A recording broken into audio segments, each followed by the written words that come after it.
Bismillahirrahmanirrahim. Assalamualaikum warahmatullahi wabarakatuh. Alhamdulillahirrahmanirrahim. Puji dan syukur kehadirat Allah Subhanahu wa Ta'ala. Sahabat Dokter Sapi, berjumpa kembali dengan Dokter Sapi. Mudah-mudahan sahabat semuanya tidak bosan, tetap mengikuti channel Dokter Sapi. Sahabat semuanya, kali ini saya akan menyampaikan masih kelanjutan tentang LSD. Bagaimana sapi-sapi yang terkena LSD sembuh, kemudian dia kulitnya mungkin masih ada bentel-bentelnya, sementara sudah harus dipersiapkan untuk lebaran haji. Maka bagaimana cara untuk mempercepat pemulihan kulitnya supaya cepat halus, tidak terlihat lagi bentel-bentelnya atau sisa-sisa keropengnya, warna hitam-hitamnya bisa segera hilang, sehingga untuk lebaran haji bisa dipilih oleh sohibul kurban. Nah, gitu sahabat-sahabat. Atau ketika memang mau dipotong, dagingnya tidak meragukan bahwa tetap sudah bersih, sudah tidak ada nanah, abses dan segala macamnya. Nah, sahabat semuanya, secara umum pengalaman saya ada beberapa hal. Yang pertama, bisa menggunakan yang namanya ivermectin, sahabat semuanya. Nah, ivermectin ini memang dipakai pada saat kasus LSD ataupun pada saat dia sudah mulai masa penyembuhan, sahabat semuanya. Nah, dari penelitian salah satu jurnal yang ada di Turki terbaru tahun 2022 ini yang meneliti tentang efektivitas ivermectin. Nah, efektivitas dari ivermectin ini untuk fase-fase replikasi virus, kemudian penempelan virus, ataupun masa fase dari attachmentnya, penempelan kemudian replikasi, seperti itu sahabatnya. Nah, dalam penelitian tersebut menyebutkan bahwa secara in vitro dalam uji tantangnya ini ivermectin sangat efektif, mempunyai daya hambat yang sangat besar, hampir 99,8%.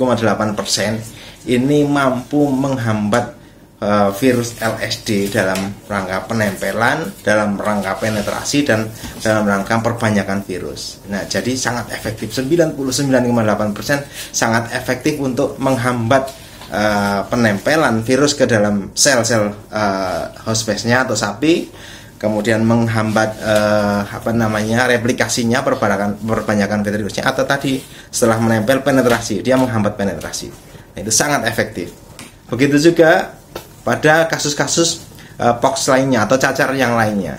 Jadi kalau pada cacar lainnya, pada kambing ataupun pada domba, ini dia efektif sekali juga, 99,7%. Dia akan mencegah terjadinya penempelan pada sel-sel host base, kemudian penetrasinya, dan juga perbanyakan virusnya.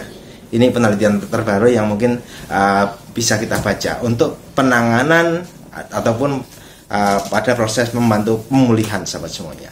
Nah, kembali ke pemulihan kulit pada saat setelah penyembuhan, yang mana memang diharapkan kulit ini segera pulih, segera halus, tidak ada lagi bekas hitam-hitam ataupun bentel-bentelnya atau absesnya, sehingga bisa dan layak digunakan untuk hewan kurban, sahabat semuanya. Nah, tadi ivermectin kita bisa gunakan karena tadi dia sifatnya menghambat.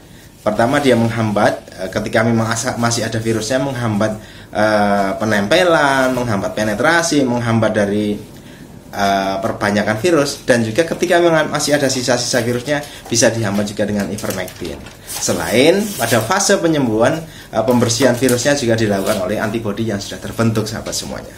Itu. Jadi ivermectin kapan pemberiannya? Pada saat kasus gejala awal ataupun gejala melanjut, itu bisa diulang sekali atau 2 kali. Kemudian pada saat penyembuhan juga masih bisa diulang lagi.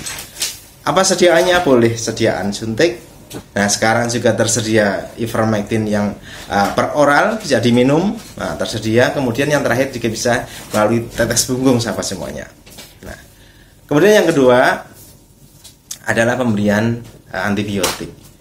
Antibiotik ini juga karena sisa-sisa dari LSD pada penyembuhan kulit yang dulunya bengkak, kemudian ada nanah dan seperti abses kecil-kecil seperti itu juga harus kita berikan. Bisa alternatif lainnya adalah pemberian antibiotik, yaitu antibiotik yang spesifik membunuh bakteri-bakteri penyebab pernanahan. Ya, sebenarnya bakteri-bakteri ada Staphylococcus, Streptococcus dan segala macam.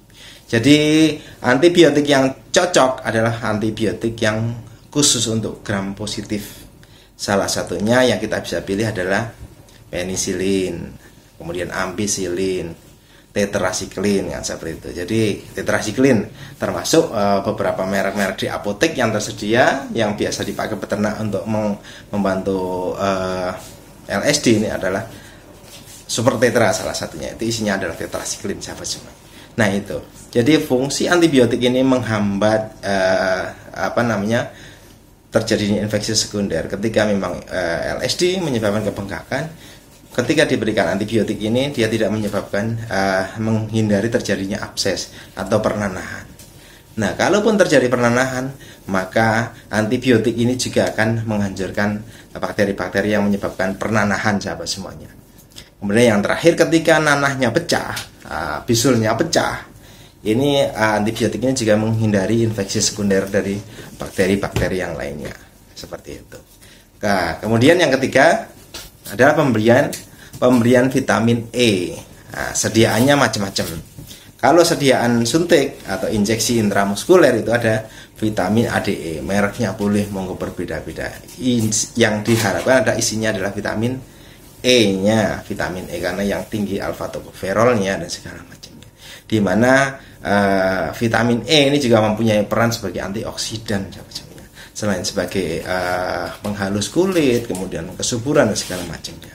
Nah itu vitamin E, bentuknya bisa injeksi intramuskuler, bisa suntik, atau bisa dicampurkan melalui premix, campur dalam pakan, campuran dan segala macamnya. Atau mungkin mencari rumput-rumput yang kaya terhadap kandungan vitamin E, itu bagus, bisa mempercepat pertumbuhan dari pemulihan dari kulit. Nah, pilihan terakhir apa? Pilihan terakhirnya adalah kita bisa menggunakan bahan yang ada di alam kita, sekitar kita, yaitu salah satunya adalah kecambah atau tauge. Nah, prosesnya dibuat dari kacang hijau ya, sahabat semuanya, dari kacang hijau. Kemudian kacang hijau ini juga kayak antioksidan. Ketika dibuat menjadi kecambah, ini kadar antioksidannya meningkat sampai 7 kali, seperti itu. Nah, fungsinya kalau selama ini kita tahu hanya untuk kesuburan dan segala macamnya, ternyata fungsinya juga bisa untuk masalah kulit. Antioksidannya yang tinggi bisa menangkap radikal bebas dari virus, dari bakteri, dari benda-benda asing seperti itu. Atau salah satunya itu tadi, ketika memang ada sel-sel yang terkena virus, maka antioksidan ini juga berfungsi untuk menetralisirnya. Nah, kemudian fungsi lainnya dari antioksidan atau vitamin E, alfa tokoferolnya dari kecambah ini, yaitu ketika memang kulit-kulit ini tadinya bekas-bekas keropeng yang masih ada, itu membuat lebih halus lagi, karena dia sifatnya juga membantu untuk meningkatkan kecernaan pakan.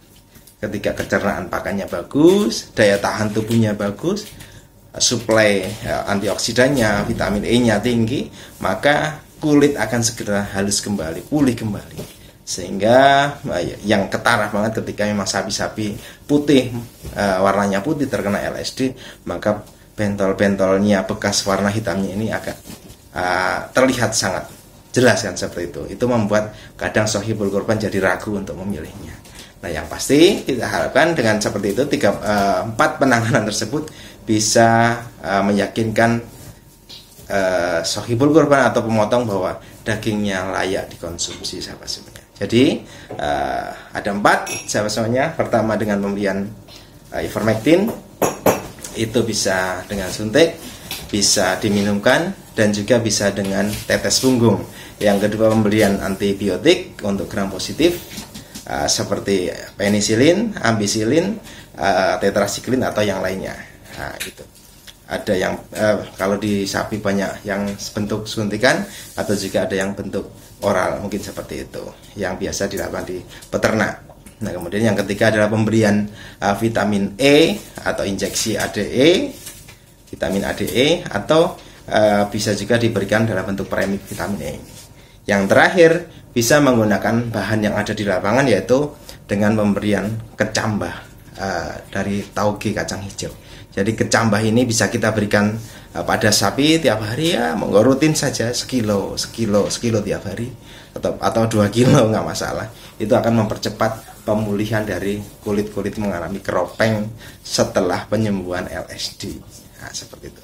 Dan yang utama adalah memang tersedianya pakan dan minum yang berkualitas cukup, dan juga kandang yang nyaman, kering, bersih, kemudian terhindar dari lalat dan nyamuk. Nah, mungkin itu yang dapat saya sampaikan. Sahabat semuanya, mudah-mudahan bermanfaat. Tetap subscribe, kemudian share, mudah-mudahan bisa memberikan informasi bagi kita semuanya.